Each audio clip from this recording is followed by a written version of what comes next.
It's been a while since we've talked on air, and we can't not discuss all this stuff with the Vince McMahon lawsuit and everything going on there. He, of course, was basically forced to resign from the TKO board and as chairman of WWE or president of WWE.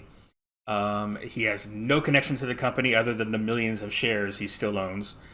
But it's nothing that has him in any sort of, unlike with before WWE sold and he retired, would then force his way back because he had still had a controlling interest. This is just a minority interest with the amount of shares of the UFC. He has no way to come back this time.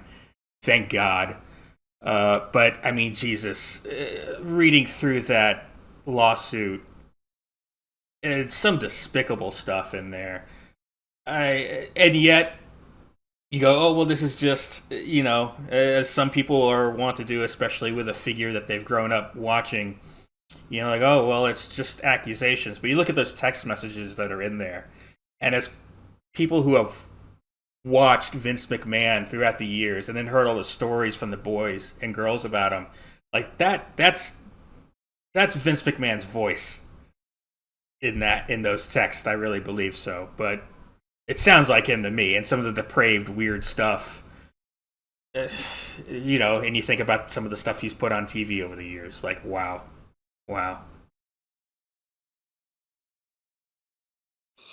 Yeah, he was friends with Diddy. Yeah. I mean, obviously our comeback show, we can't get away from talking about this whole Vince McMahon thing.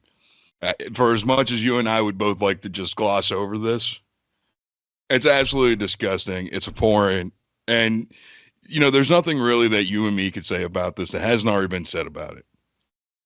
I personally would like to choose and look at this from a positive angle.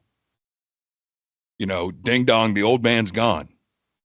Last time Vince McMahon was gone, it seemed like it was a brighter position for the future of professional wrestling. And I feel like that's where we're at right now. We are picking up where Triple H had left off before Vince came back and basically terroristically hijacked the company. I agree 100%. I can't disagree with that at all.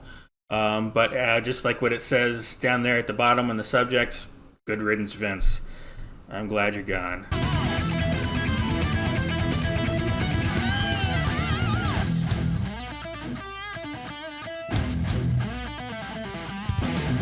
The preceding announcement has been paid for by Bomb Media Productions.